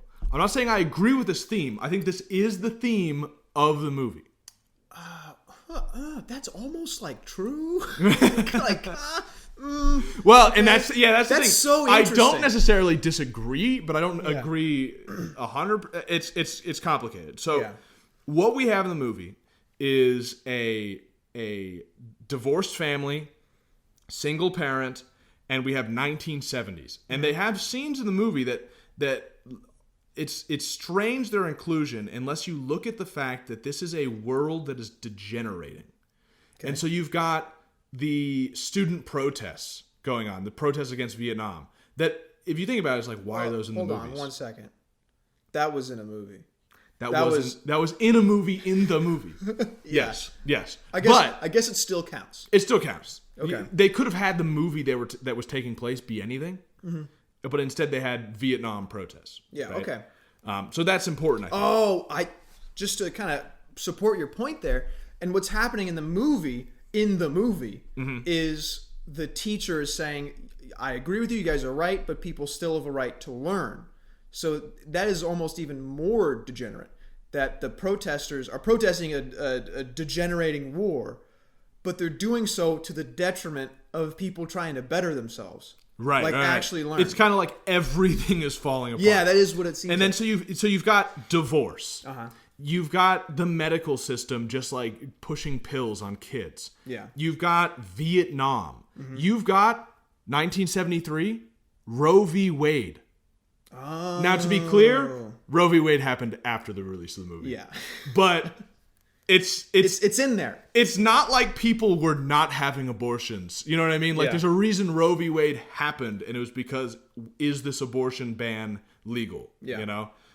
So, like, and the writer of this, and it's the 70s, right after the sexual revolution of the 60s. Uh-huh. And big economic crisis in the 70s, too. Yeah. And the writer of the book was apparently, like, he started writing. I didn't read too much into it, but he started writing after World War II. Mm-hmm. So, like, all these big things about, like in recent memory, like, Chris would have been born, like, around World War II. Mm-hmm. She would have maybe been I don't know how old she is exactly. I don't remember. But she seems 40s. She may have, I think she's like 30s or 40s or something. But she may have lived through and participated in, if the ages work out, in the sexual revolution, like all this degeneration. Especially as an actor. Right. So, and then there's this idea that comes up in the movie a lot. Oh, gosh. Sorry. You're making sense. That exorcism is an old, ancient, and most of all, primitive ritual. Because they talk about like when I think it's the bishop or the archbishop is talking to Father Karras and try to find somebody to help him with the exorcism. He's like, we'll have to find somebody who's like on a mission, right? So not Western country. And then they find, usually, nowadays, who knows? But then they find Father Marin, and they say, "Oh, he'll be perfect. He was in Africa, and he did an exorcism in Africa." So it's giving this idea, and then just with what other people are saying about exorcisms, like, "Oh, we don't really do that anymore." Like it's primitive, like not just old. They still do it in Africa, but the idea is being like that's a more primitive society. And I think the reason is the same reason why like convincing like the ancients and like Greece and stuff was more easier, like to convince them of the value of Christianity at least was easier because they accepted things like original sin, right? They accepted that people are evil and people are like there's an ugliness to the human condition in its fallen state. But in like the 60s, for instance, just before the time frame of this movie, that even today to some extent, but like in the 60s, that is not something that people readily accepted. Like original sin was a fact before the time of Christ. It is not a fact now. I mean, it is a real fact, obviously, but like it is not. You ask someone on the street now, and they might, especially in the 60s, I'd say, they would probably argue with you about original sin, about there being a fallen nature of man. Yeah, because that's almost like a low IQ, high IQ thing. Because original sin seems so self-evident. Like, do you think really this is how we're supposed to be? Like, that's all you have to ask yourself. Is this really how? Well, and it's like but it is. See, there's been a shift where it's like if you look at like the ancient Greeks or something like that. Normally, there's the idea that people are basically bad, and we can be good. And with the fallen state of man, I mean, it's more complicated because we were made in God's image, but then we fell. So because the fall is real, that's basically true. Like we are basically bad, and we need supernatural help to be good. But more modern day, I mean, it's about 50-50 if you ask somebody, is man basically good or basically bad? Because people will almost like accept their flaws as who they are. Right. Which we talked about another, I don't remember what episode that was. We talked about it. Which is a sort of a Luciferian idea. Yeah, it's not good. It's definitely not good. But my point is, very interesting. The reason how this ties into like the demonic possession stuff is it shows the difference in strategy of like Satan and the demons. Because in the past, when it was more evident that man was evil and that man like was ugly and had these like bad traits in his nature, in his fallen nature, it made more sense for demons to attack, like Father Marin talks about, and try and convince people that man is so ugly that he can't possibly be loved by God, and possess them as a way to make them fall into despair. And so what this movie is showing is that modern society has degenerated so far that is once again a strategy that the devil can use. Oh, okay. Because before, there's this saying about like the greatest trick the devil ever played was convincing people he didn't exist. That's been his strategy for a long time. And that makes sense in a Christian society or a society where we convince ourselves that we're not actually evil. But it's like with, the sexual revolution and with World War II and with divorce and like all these things, now the movie seems to be saying we are becoming less and less able to convince ourselves that that's true, that there is not original sin. So the devil can come back and be brazen like this. And then also it's like this idea of entropy, that the world is not progressing but falling apart. And like, because some people would say, this is a bit of a tangent, but there's this idea that Mencius Moldbug has, which I wish he'd put out a book or something, but I think he maybe finally did, but whatever. That the like constant force in the world is not progress, but is entropy. And so that's the reason why you can look at all of the world. And there's this question that people talked about is like, why does it seem to be always pointing in one direction? Like politics. Yeah. Is always going further to the left. But like, what is the left? Like, it's not more freedom, because a lot of times it takes away freedom. It's not like there's not one principle you can say like that's what the left is. Yeah. Except entropy. Yeah. Well, sorry, people could interpret it as more freedom in a lot of ways. like gay marriage and all that kind of thing. Right, but is like you don't have free speech anymore. Yeah, but the entropy thing still holds. I think you're right. So it's not necessarily like a freedom or anything. It's not entirely clear what the end goal. Well, and it's not equality, right? Because it goes against equality, and it's not freedom because it does go against people's freedoms in a lot of ways. I'd say it's almost like freedom from structure, if you want to say that. Yeah, I like that. So just because so I understand what you're saying. So you can't point to any specific value, right? That the current left, but there's always been something.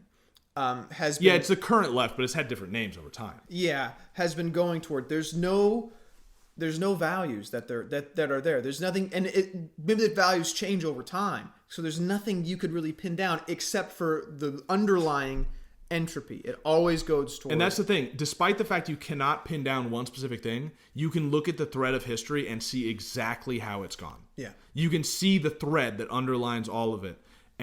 But most people just don't know what it is. You can even come up with comical examples of what the left will do next, and it makes perfect sense. Like you can say next they're going to legalize bestiality.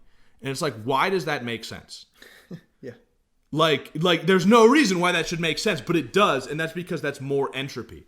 And so the history has been things falling apart slowly with occasionly something great being built. Yeah. That then falls apart. That's what Tolkien said. Exactly. I have that written down. But so I think this is also showing that we are coming from a place in America where we had some great civilization, and it was so great that we convinced ourselves we did not have original sin.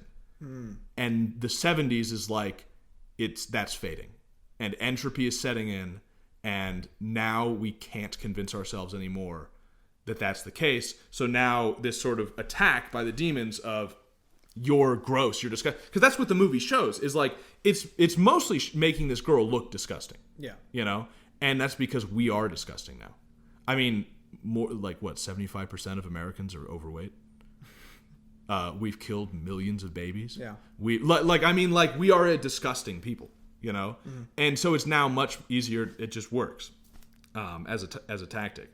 And so the quote from Tolkien, I had this written down, is I'm a Christian and indeed a Roman Catholic, so that I do not expect history to be anything but a long defeat, though it contains, and in a legend may contain more clearly and movingly, some samples or glimpses of final victory. So that's kind of the underlying idea, but then they see the solution in terms of the movie as the Catholic Church. And so the Catholic Church is able to fight against this entropy and this ugliness of mankind, and to show that God does love what he's created, and that we can fight against it in that way.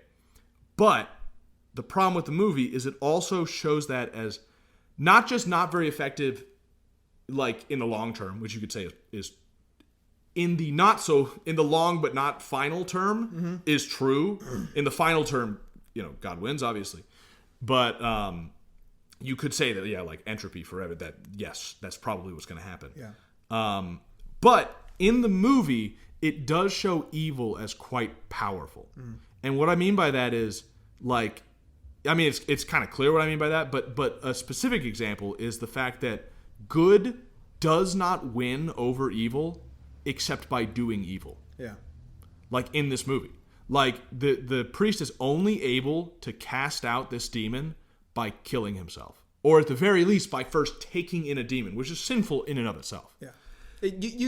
Yeah. Okay. But so what I'm saying is the course of this movie is entropy followed by a righteous and effective, to some extent, attack against this entropy and evil and ugliness, which then fails, but at the very, very end, he has a confession. Yeah. And I think that's a really good track line. It's kind of very realistic for the way things are.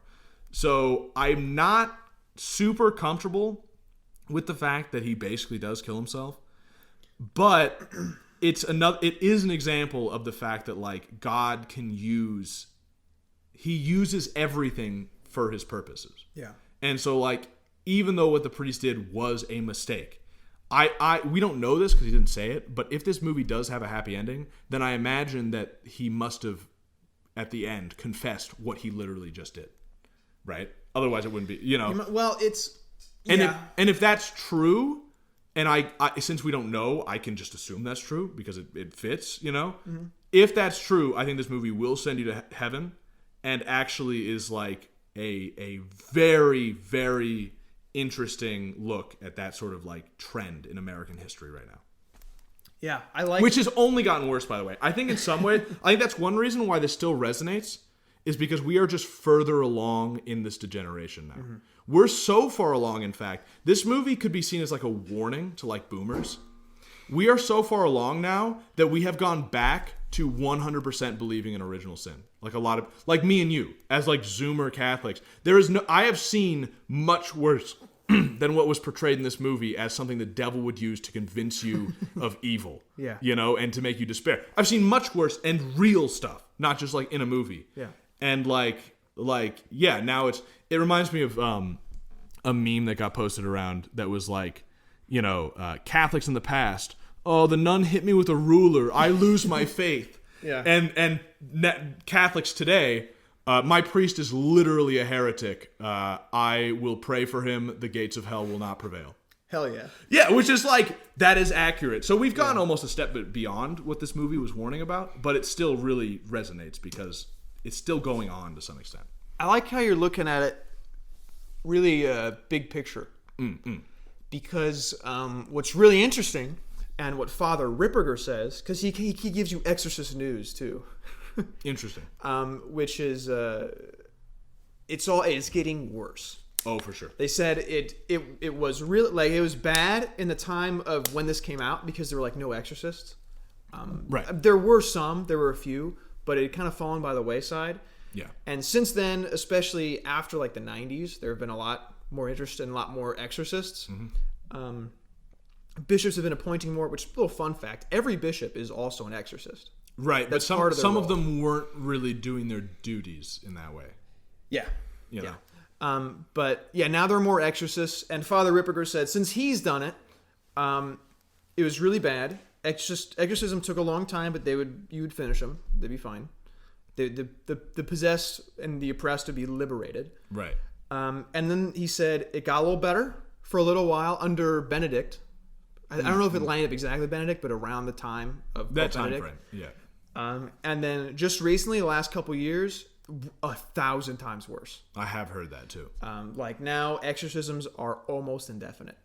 Yeah, and I've heard it, and like it's getting worse in other ways too, which is like Mexico, for instance, used to have very few. Gosh, this is pissing me off. It apparently had well, you might know more about this than me then, but it had very few possessions.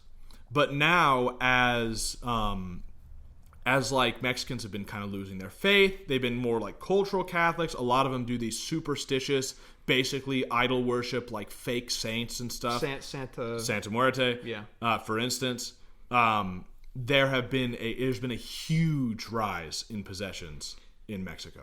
Yeah, they're also superstitious culture in general. Yeah, which used to be less of a problem, but has just gotten worse.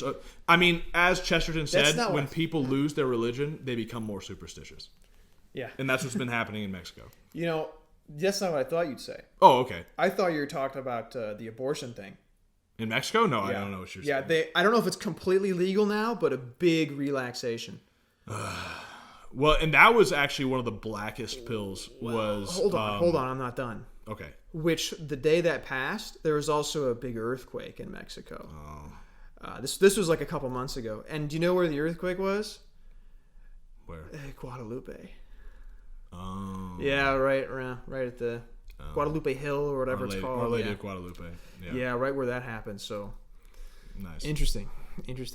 I was going to say Ireland was a black pill when they passed abortion. You're killing me.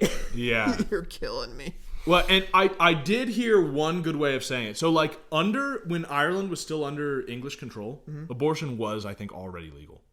Or maybe it wasn't, but England was one of the first countries in the world to pass abortion. So if Ireland was still under their control, it would have been made legal, like, way earlier. At least Northern Ireland. Yeah. Sure. So people have said no. I mean, before Ireland became independent.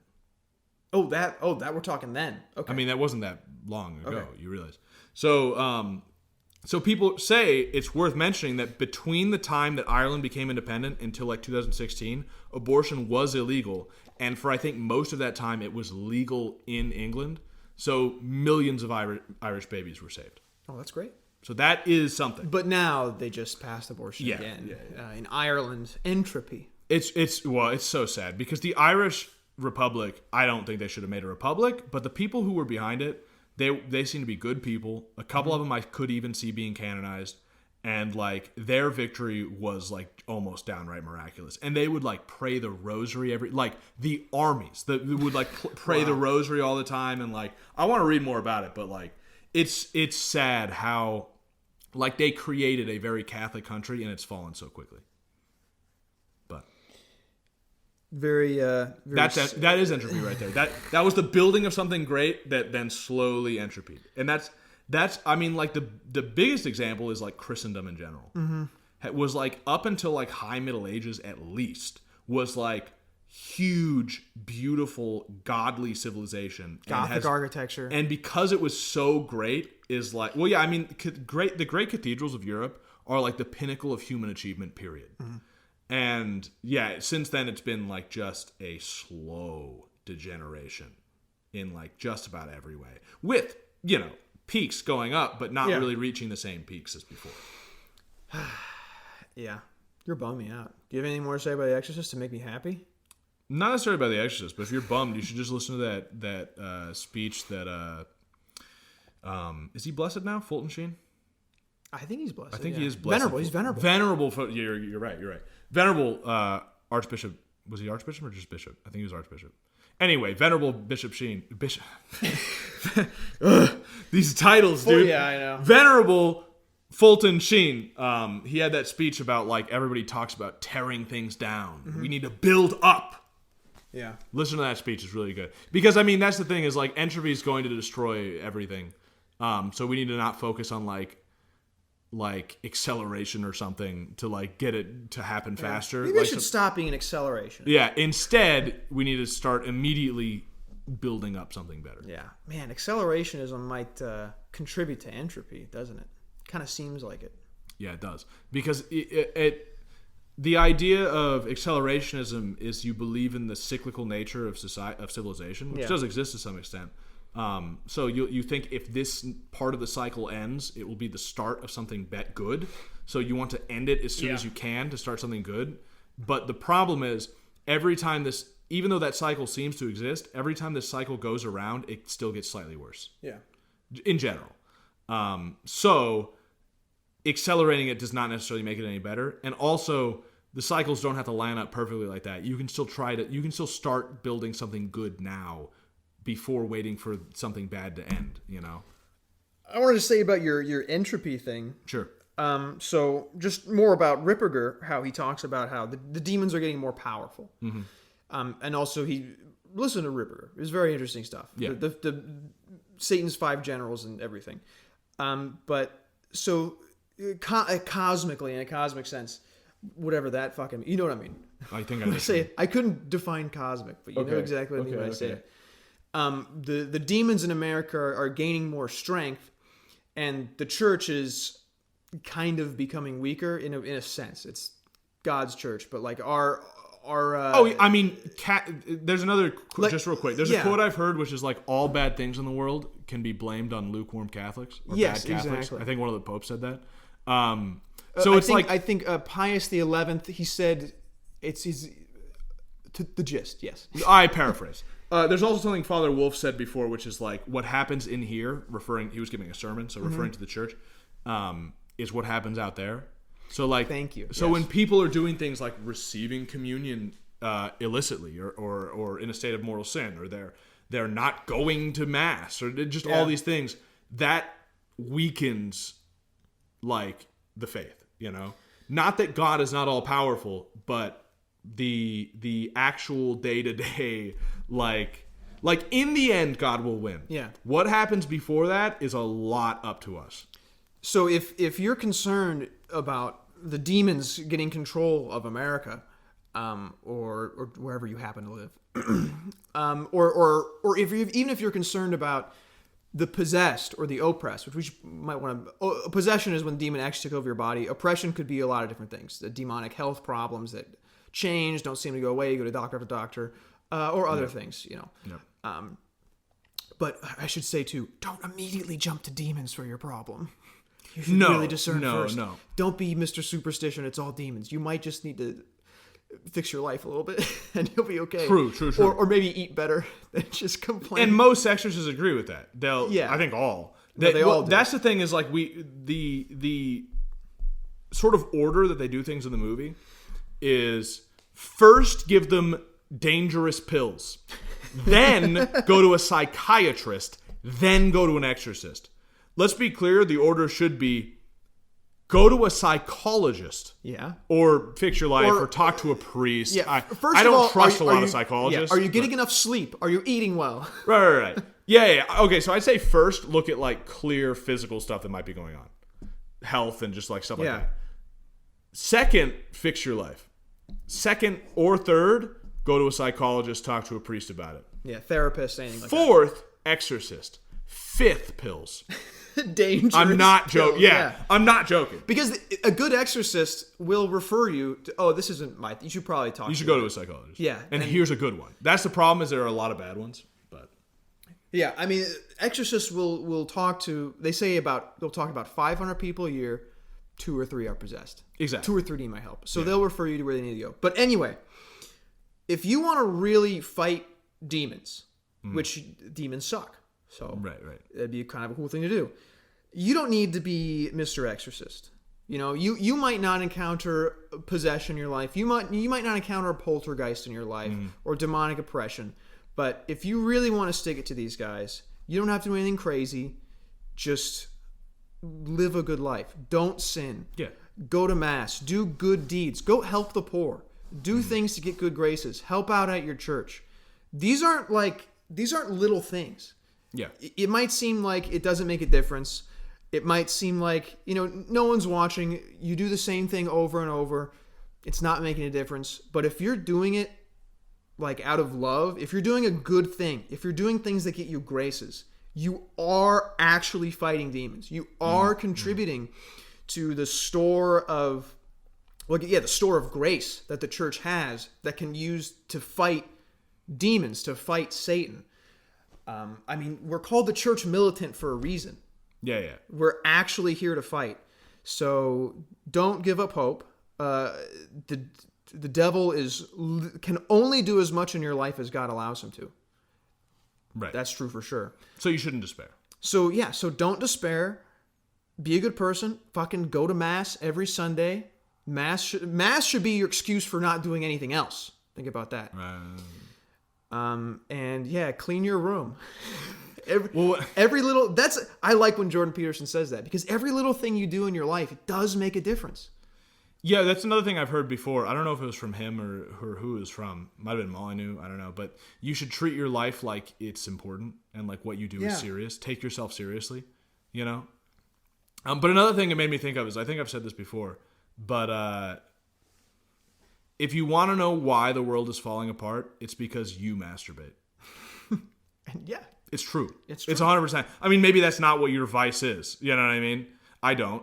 But it's because you drink too much. It's exactly. Because you're lazy. Yeah, it's because you beat your kids. It's it's because you didn't stand up for somebody in a situation you should have. It's because you don't give to the poor. It's because you're a bad person. Mm-hmm. Not a bad person as in like beat yourself up about it, but like because you could be doing better or you're sinning in some way or something. Like that is why the world is falling apart.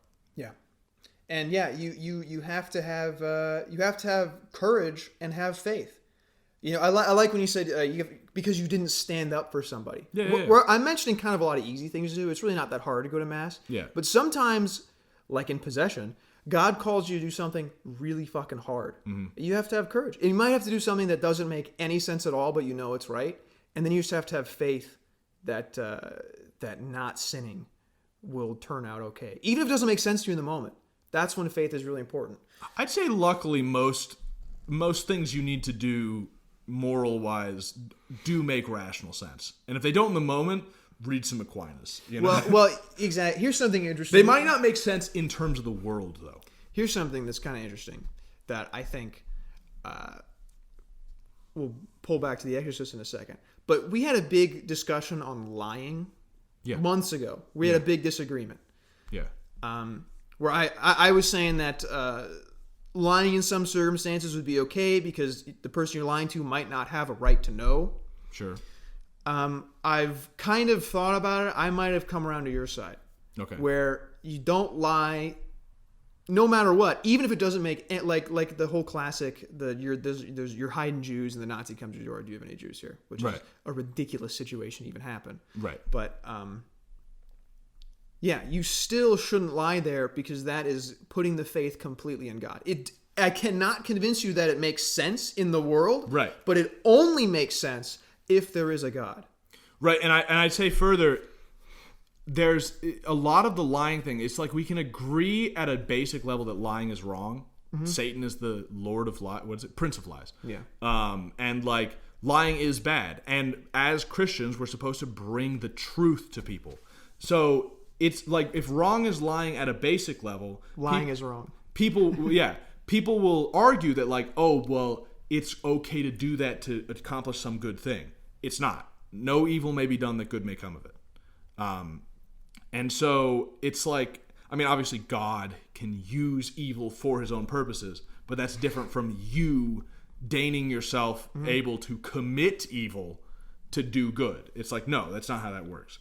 And that's the same thing. If lying is bad, is evil, then even in the situation where, like you said, Nazis knocking on your door asking if Jews are there, sure, if you told them the truth, and again, you don't have to tell them the truth, you can just tell them, I'm not going to tell you. Yeah. That'll have the same effect. He'll still probably, execute all of you or whatever, arrest you or whatever. But then you'd be a martyr, and that's cool too. But that's what I'm saying is, what's more important? The lives of you and these Jews or the souls, right? Yeah. And sometimes the good of your life is exactly opposed to the good of your soul, So the reason that might tie in with The Exorcist I was thinking about is at the end, Father Karras, and this is my interpretation, if he sees himself starting to try and kill the girl, Reagan. Right. Which is, that kind of seems like he's got his hands. Maybe, I didn't see it like that, but I can see why, And he needs to remove himself from the situation immediately so this girl does not get hurt. Only that makes sense to throw yourself out the window. But he does take in the demon first. Which is a bad idea. Yeah. See, it's not as clear cut. But after that already being done, the best thing to do after then might be throw yourself out the window. Maybe. Which is kind of, it doesn't make sense to save your life. But put his faith in God. That the girl's going to be okay. I see what you mean. It's an example like Gattaca. Where like in a thematic sense, it's a sacrifice and like, okay.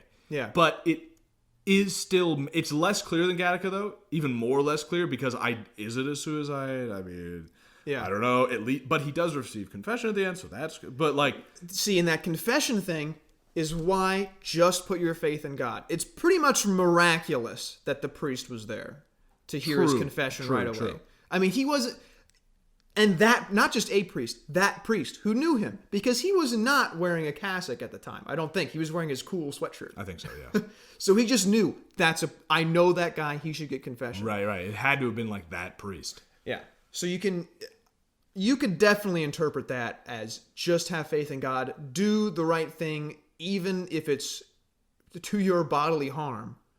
That would be, it is better to be murdered than murder. Right. And that's 100% true. And the only asterisk there is do not kill yourself. Because in this movie... I don't know. Well, that's the thing. In the movie, does he kill himself? That's a little vague. Should you kill yourself? Never. Right? Just to be clear. Please do not. Do not kill yourself. That is a mortal sin. Don't do it. Yeah. You should not bet on like, well, if I kill myself, maybe in my dying breath I'll be able to say confession to a priest who happens to be passing by. No. That's not the point. Yeah. Do you have anything else to add? I don't think so. We're a little shorter than usual. A little shorter, but I feel like we also got into some like really interesting. I feel like we've said way more on this episode in less time. In any of them. We've been more concise. Yeah, we're getting better at this. Maybe. I think. Well, I should say that some people say there's like a kind of a curse on this movie, just because like people. The set like burned down or something.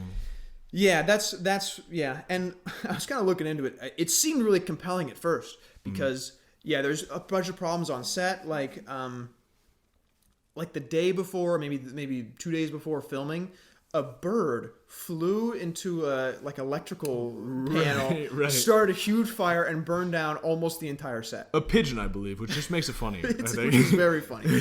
So it's like, yeah, that sucks. Yeah, that can happen. And a few crew members, like cast and crew, had family die during the filming, but that's like it's a huge crew, of course. Well, in the 70s, crews are a lot smaller. Oh, okay. But yeah, that's still just chance. Yeah, that could happen. But the thing that is kind of weird, the actor that played the director who died before the movie came out. Oh. Of pneumonia, or of influenza-related complications. Interesting. Demonic. Or the flu. Or just happenstance. Was he just an old man who died from the flu? I saw a lot of stuff like, oh, and this actor also died. And it's like, this movie came out in 1973. They're all going to be fucking dead. Yeah. Right now. Where's there a curse? So don't be superstitious and say this movie is cursed. I can't watch that movie. I don't think so, It's cursed. That's stupid. You're also allowed to watch The Crow. Like, shit, you're also allowed to watch, was that movie Rust? When it comes Alec out. Baldwin? Alec Baldwin. Yeah. Yikes. Isn't it crazy that he shot one of the lawyers, like a family member of one of the lawyers that defends the Clintons? Oh, really? Yeah. Look into some of that stuff. Did you see the meme that it was actually Agent 47 from Hitman that did it? I did see that. It makes a lot of sense. Yeah. It makes a lot of sense. Someone was set up. I mean, I don't know what happened, but it's pretty fishy when you've got like do you know how cautious they are about this? Oh yeah. Like, am I really supposed to believe that after Bruce Lee's son died from I think it was a blank going off? It was debris was stuck in the barrel, right? And a blank shot it. It wasn't even a bullet. This is 1,000 times worse than that. Right. It's like, am I really supposed to believe that after that, 30 years ago or something, that they, maybe less, I don't know, that they haven't figured this out and they don't take more precautions than this? Why is there a real gun on set? Why are there real bullets on set? Yeah, real bullets is where it's wild. This is not a conspiracy theory podcast. This is just wild. This is fucking insane shit. I don't know what happened. I don't have a conspiracy theory. Yeah. This is crazy. Something is going on there that we will never get the full story about. Well, no, yeah, never do. But except when you go to heaven, maybe God will just say, hey, God, you know everything. God, did we actually go to the moon? And he says, space is fake, buddy. Everybody knows this. Everybody knows that's a firmament. It says it in the Bible. I made the firmament. What you guys aren't getting? Yeah. Have you not read a medieval illuminated manuscript on it? Yeah, they had it. That we knew. We know this for so long. It's the firmament. Well, thanks for listening. Yeah, that's it. That concludes. I had fun. Yeah, that was a good show. Yeah. So next, of course, I forgot Cowboy Bebop. Bebop we're watching next. My dad listens to some of these episodes. He's gonna be mad. Well, I don't know, because he actually months ago he said hey, people have been talking about anime more. I see on Netflix it's called Evangelion. Yo, if that was the first thing he ever watched, should I watch this, get into anime? And I said, Dad, no, no do way. Not. I think maybe there's some animes you might like. Right. That is not the one, dude. No. Watch something else. So, Dad, if you listen to this podcast, Cowboy Bebop would be more of something that is easier. It's a better show. Fuck you, Michael. I think it probably is a better show. Why do you think I love Evangelion? I just think you love Evangelion. No, it's probably not even in my top 10. Oh, I like it. I like it much more than than you, that. but it's not my favorite. Yeah, Cowboy Bebop. That's a much more palatable show to watch, and I'm excited to do that one. Send in your emails. willitsendmetohell@gmail.com. Yeah. Please. Emails about anything. Literally anything. Please, I just want more emails. And your money. And also your money. We have the basic attention token address in the bottom there. Also, the other donation links will be there. Other donations links as well. Patreon.com/willitsendmetohell. Those guys are getting thanked on the next episode, by the way. So if you want to be part of that, get on it soon. Also, paypal.me/willitsendmetohell. Oh, we forgot to mention also people who donate accumulated $500, no matter where they donate it, will get a certificate. They'll be an official patrician of the show. Yes. We'll mail it to you. You will get a for thing. all time. Exactly. Yeah, it'll be great. Also, we didn't mention, really important, Happy Halloween. Happy Halloween. Don't put witches and stuff. Happy All Saints Day. Happy All Souls Day. Yes, even more important than Halloween. It's a holy day of obligation, by the way. Saints or Souls? All Saints Day. That's what I thought. Which is going to be a Monday. So make sure you go to Mass. Oh, I have Monday off work. Oh, that's great. Me too. It works out perfect for me. Cool. See? Faith in God. All will work out. God will provide. Thank you so much for listening. We'll catch you next time. God bless. Bye. Hey, will it send me to hell? It's just two boys rocking out with their Catholic faith, faith. Yeah, they be doing different books, and all I could ever dream. One man got that esoteric knowledge, and the other got those sweet daddy vibes. Yeah, daddy vibes. And the other doesn't even know he's full on Valsell. Because when he sees those ladies, he shoves them off. He ain't got no time for those hoes. So he shoves them off, always shoving them off. Mishima, wanna get some of these Catholic boys, making my personal hell go cold. These Catholic boys showing truth, giving me some of that spirit I didn't even know. Some of that tried truth, find its savior. Right truth, will it send me to hell? Well, that's what I am finding out. Story plot, theme knowledge, hey. It's what they going over. I've been learning, I've been learning. It's what they going over. I've been learning, I've been learning. Just feel a rest, baby. Was this be all white for the boys? Papers going, they enjoy it. Taking shots at the sexual, keeping me whole. Rejecting the wrong. Michael and Dalton are rising up, yes they are. So will it send me to hell? No way, it's sending me to heaven. This ain't no Gnostic, it's truly holy.